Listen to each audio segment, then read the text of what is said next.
आज हम सीखेंगे गिट क्या होता है। वैसे मैंने सुना है बहुत सारे स्टूडेंट्स को, बहुत सारे लोगों को हमेशा गिट सीखने में बहुत डिफिकल्टी होती है। वह बोलते हैं यार कि गिट समझ नहीं आता, ऐसा है। बट ट्रस्ट मी, मैं भी पहले उसी फेज से गुजरी हूँ। मैंने थोड़े ट्यूटोरियल्स देखे, उसको डीपली कोशिश करी पढ़ने की, तो सोचा है कि जो स्टूडेंट्स हैं मेरे जैसे जिनको नहीं समझ आ रहा स्टार्ट में, उनको थोड़ी हेल्प हो जाए। तो गिट आखिर होता क्या है? गिट होता है एक वर्जन कंट्रोल सिस्टम। अगर सपोज मुझे कोई फाइल बनानी है, मैंने यहाँ पे एक न्यू फोल्डर बनाती हूँ, ठीक है। इसको मैंने लिखा new folder, my project for example, my project, okay. अब उस माई प्रोजेक्ट के अंदर मैंने जैसे एक फाइल बना रखी है दिस, जिसको मैंने लिखा है दिस इज वर्जन 2, ओके। अब मैं एक दूसरी फाइल बनाती हूँ जिसका नाम मैंने रखा है this is version 3, control S for save, okay.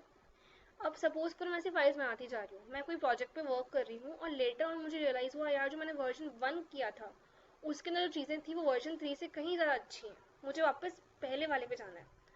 तो मैं जाके अपनी फाइल्स में से ढूंढूंगी, तलाशूंगी। मुझे ये याद रखना पड़ेगा कि मैंने कौन सी जगह फाइल में कौन सा चेंज किया था, जो याद कर पाना बहुत मुश्किल है। क्योंकि अगर हम एक बड़े प्रोजेक्ट पे काम करते हैं, प्रोडक्शन लेवल पे काम करते हैं, तो बहुत ज़्यादा डिफिकल्ट हो जाता है चेंजेस को ट्रैक करना।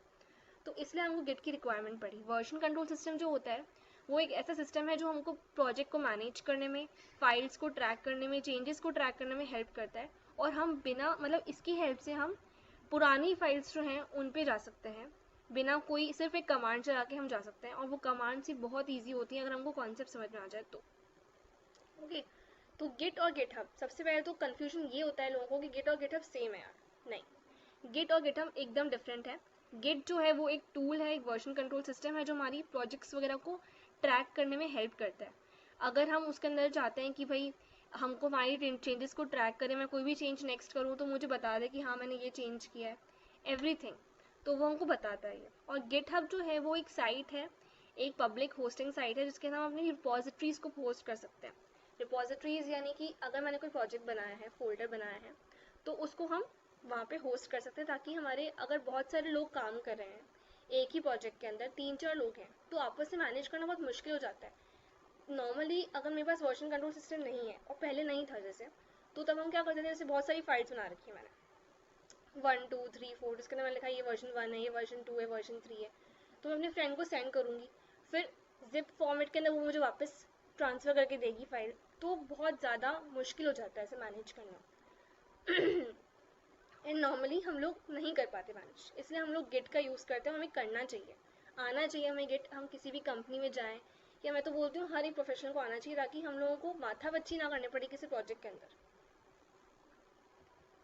तो इसकी कुछ क्वालिटीज़ को डिस्कस करते हैं कि हमको क्यों यूज़ करना चाहिए गिट।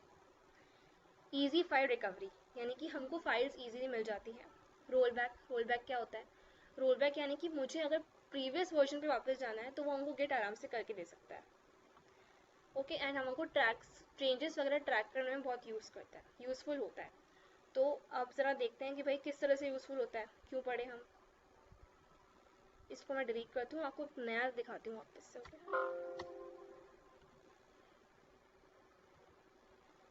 गिट, गिट फोल्डर बोल देती हूँ उसको, ठीक है। इसके अंदर मैंने अब एक फ़ाइल बनाई। मैं फाइल्स, रिपोजिटरीज कुछ भी रख सकती हूँ, फोल्डर्स वगैरह जो आप चाहो। मैं का कोई एग्जांपल दे रही हूँ, बाकी रियल प्रोजेक्ट जो बनाते हो आप उसके अंदर आपके हिसाब से चेंजेस होते हैं।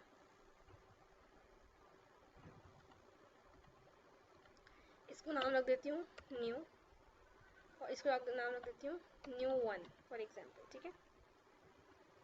दिस दिस इज वर्जन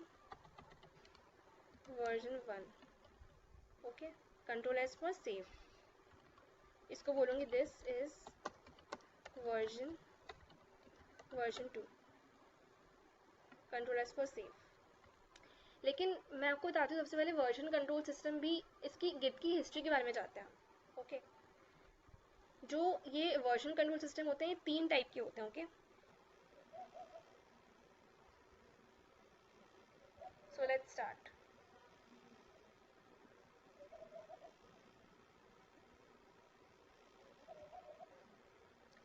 सबसे पहले होता है local version control system, okay.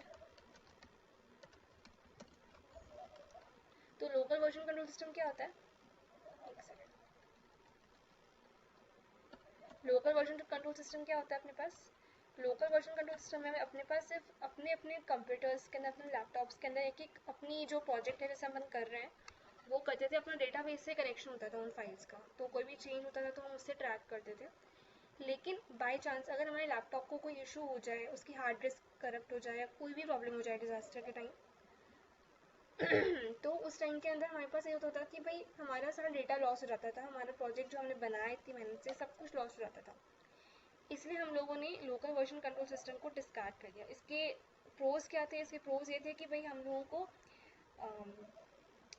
Track करने में बहुत हेल्प मिल रही थी। जब हमारे पास कुछ नहीं था उससे ये बहुत बेटर आया था। बट हमारे पास ये कौन नहीं था, इसका जो डिसएडवांटेज ये था कि अगर कोई प्रॉब्लम होती है हमारे लैपटॉप के अंदर तो हमारे पास सिर्फ एक ही कॉपी थी हमारी खुद के लैपटॉप के अंदर। तो डेटाबेस से जो कनेक्शन बताया मैंने आपको, उसमें अगर कोई प्रॉब्लम होती है तो हमारा पूरा जो प्रोजेक्ट हमने बनाया वो सब कुछ लॉस हो जाता था।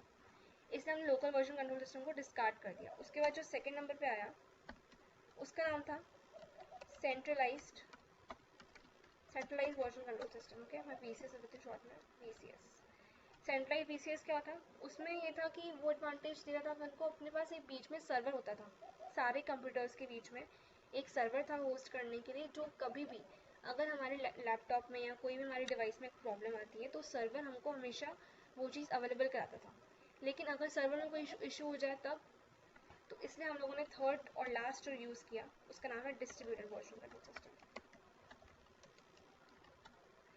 ये जो डिस्ट्रीब्यूटेड वर्जन कंट्रोल सिस्टम में हमारा गिट होता है, जो गिट है वो डिस्ट्रीब्यूटेड वर्जन कंट्रोल सिस्टम है। उसमें क्या होता है कि सर्वर में हमारी कॉपीज़ रहेंगी, हमारे लैपटॉप हमारे डिवाइसेस पे कॉपीज़, हमारे पास एक लोकल कॉपी और रहेगी। यानी हर लैपटॉप के पास खुद की रिपोजिटरी तो होगी ही होगी, साथ में एक कॉपी और होगी एक्स्ट्रा में।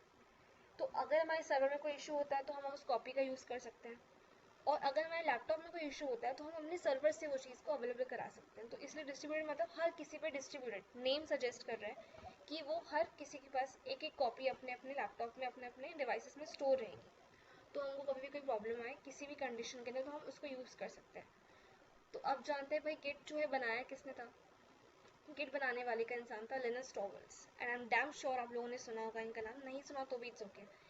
ये लिनस टॉर्वल्ड्स वही हैं जिन्होंने लिनक्स का क्रिएशन किया था। लिनक्स बनाते टाइम इनको बहुत सारी प्रॉब्लम्स हुई थी क्योंकि इनके पास उस टाइम हमारे पास वर्जन कंट्रोल सिस्टम नाम की कोई चीज़ ही नहीं थी। लेकिन इन्होंने किसी कंपनी से बाद में ये जो नंबर 1 यानी लोकल वर्जन कंट्रोल सिस्टम है ये बोरो किया था किसी से, पर उस बंदे ने इनको सब कुछ फ्री में अवेलेबल कराया। कुछ टाइम तक सब कुछ सही चल रहा था, सबको सब फ्री में था क्योंकि इनके प्रोजेक्ट पे बहुत सारा बजट वगैरह लग रहा था। बट लेटर ऑन उस कंपनी ने अपने रेट्स बहुत ज़्यादा इंक्रीज़ कर दिए, जो इन लोगों के लिए बहुत डिफ़िकल्ट हो गया था मैनेज करना। तो इन लोगों ने सोचा, लिनस टॉर्वल्ड्स ने सोचा कि हम अपनी टीम को कमांड्स देंगे कि हम लोग खुद का वर्जन कंट्रोल सिस्टम क्रिएट करेंगे, और उसके बाद उन्होंने बनाया ये third number distributed version control system. उन्होंने ही बनाया था और उन्होंने बोला कि अब कोई भी इश्यूज़ आएगा तो हम लोग हमारे पास एक एक्स्ट्रा में कॉपी रहेगी। और उसके बाद अब जो गिट है, गिट हब है, वो इतना पॉपुलर हो चुका है। गिट हब पे भी हम साइट्स, हम अपने प्रोजेक्ट्स वगैरह को होस्ट करना सीखेंगे, लेकिन सबसे पहले हम सीखते हैं कि आखिर गिट में हम लोग क्या क्या कर सकते हैं। ओके, बैक जाते हैं। ये तो हमारे पास कुछ कॉन्सेप्ट्स थे। सबसे पहला कॉन्सेप्ट मैं बताऊंगी, जब भी हम किसी भी रिपोजिटरी को यानी कोई भी हम फोल्डर बनाते हैं, तो अगर हम उसे गिट रिपोजिटरी बनाते हैं तो उसके अंदर एक डॉट गिट नाम से फोल्डर होता है जो कि हिडन होता है, वो हमेशा रहेगा। वो है, इसका मतलब आपका जो फोल्डर है वो गिट फोल्डर है, गिट रिपोजिटरी है, वो खुद पहचान है उस चीज़ की। जैसे सपोज कीजिए मैंने ये फोल्डर बना रखा है गिट फोल्डर नाम से, इसमें कुछ नहीं है, मैंने सिर्फ 2-3 फाइल्स बनाई, एक फोल्डर बनाया और कुछ कंटेंट लिखा है इसमें। ओके, तो अब हम जानते हैं, सबसे पहले हम लोग गिट को इंस्टॉल करेंगे विंडोज़ में। विंडोज़ लिनक्स वगैरह सब जगह अवेलेबल है, आप कहीं से भी इंस्टॉल कर सकते हैं। मेरा विंडोज़ है एंड विंडोज़ मोस्टली सब लोग यूज़ करते हैं, इसलिए मैं विंडोज़ में आपको बता देती हूँ। सिर्फ गूगल पे जाइए एंड लिखिए गिट डाउनलोड। यहाँ पे गिट डाउनलोड में जाएंगे तो आपको मैक विंडोज़ वगैरह के लिए गिट मिल जाएगा। इस लिंक पे क्लिक करके आपका गिट जो है वो इंस्टॉल हो जाएगा। नेक्स्ट नेक्स्ट करके इंस्टॉलेशन प्रोसेस बहुत ईजी है, वो आप कर सकते हैं। देन जब आप गिट वगैरह सब इंस्टॉल कर लेंगे तो हम जो गिट फोल्डर है अब इसको देखते हैं कि अगर हम इसको गिट रिपोजिटरी बनाएं तो बनाएं कैसे। गिट रिपोजिटरी बनाना पड़ेगा। सबसे पहले हम क्या करेंगे, राइट क्लिक करके हमारे पास ऑप्शन आएगा git bash here, click on this. अब हम देखेंगे कि सबसे पहला कमांड जो हमको रन करना होता है वो होता है गिट स्टेटस। तो इसने हमको गिट स्टेटस में बताया fatal not a git repository, यानी जो हम फोल्डर बनाए हैं इसके अंदर हमने कुछ नहीं किया, ये एक गिट रिपोजिटरी नहीं है और गिट इसको किसी भी तरह से ट्रैक वगैरह कुछ नहीं करता। तो सबसे पहले हम स्टेटस देखते हैं कि भाई हमारी जो रिपोजिटरी है उसका स्टेटस क्या है, वो क्या चल क्या रहा है उसके अंदर अभी एट प्रेजेंट। तो एट प्रेजेंट चल रहा है कि हमारे पास ये जो है वो गिट रिपोजिटरी नहीं है। ओके, तो हम अब सबसे पहला कमांड जो टाइप करेंगे वो हुआ गिट इनिट। ओके, इनिट यानी इनिशियलाइज करना, यानी इसको एक गिट रिपोजिटरी बना दो।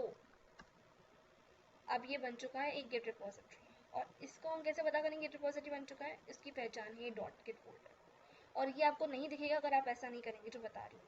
व्यू पे जाइए एंड देन यहाँ पे हिडन आइटम्स के जो बॉक्स है इसको आपने अनटिक कर रखा है तो ये हिडन ही रहेगा और आपको शो नहीं होगा क्योंकि ये हिडन फाइल है। लेकिन हिडन फाइल्स को जब अपन टिक करते हैं, देखिए मैंने अभी अनटिक कर दिया तो मुझे शो नहीं हुआ। मैं व्यू पे गई, हिडन आइटम्स पर टिक किया, मुझे डॉट गिट फोल्डर शो किया। इस डॉट गिट फोल्डर के अंदर हमारी पूरी गिट की हिस्ट्री रहती है और यही हमको स्टार्टिंग से लेके एंड तक हेल्प करता है। इसे गलती से हम डिलीट करेंगे तो हमारा जो गिट रिपोजिटरी है वो गिट रिपोजिटरी नहीं रहेगी। ये एक मेन पॉइंट है जानने के लिए।